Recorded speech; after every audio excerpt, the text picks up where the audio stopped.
Ekugcineni babekolwami emsamo, ngihambe nabo bengangiboni endleleni. Bengibhekile belela ubuthongo bangaselwa, ngibabonile bedla bephuzo khambeni. Elabi ithemba likimi njalo ngengomuso, ekuthukutheleni ikosisi bengikhona.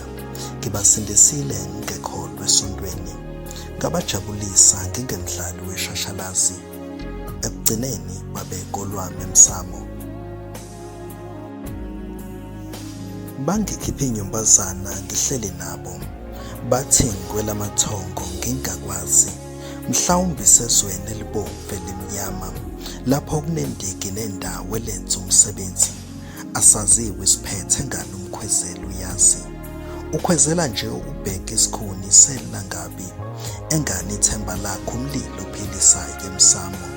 Cha mina bengekho ngizwe ngeyodwa, ngehlula isipikile esishunqayo angisona isiqila. Inhloso ukubheka abazukulu besizukulwane. Ekugcineni babekolwami emsamo. Ngiyibonile imvimbo yempilo ekhohlakele, ngabhema ngakholwa nami ngidlule khona. Le ndlela ngiyihambe ingakavuthwi ngumsele, umsele ogobhoza igazi lesizukulwane emandulo. Angisayiphathi ameva kuye amakholwa abonile, athele indlela inzima inameva kuquthandaze. Nami bengikhona ngilandela ngihlabelela ingoma, kodwa kimi beliphukele phakathi velikhulu.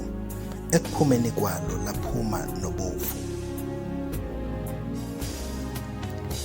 Ngithi lisuseni emsama ngikho lapho, mina ngisenjulweni yemicabango yenu, mina ngisegazini neminjunju yobuhlungu, ngisekukhaleni nokumamatheka kwenu. Ngizogiya kanjani ngingedwa emsamo yekani? Angicashile ningibone ngani niyafunisela, ngiyoba nani njengomvikeli wezingosi kimi. Mina ngidlozi elihle lithunywe ngamathongo, ngiletha izinhlanhla namathuba olwazi nenhlonipho. Ngiletha izinhlanhla namathuba olwazi nenhlonipho.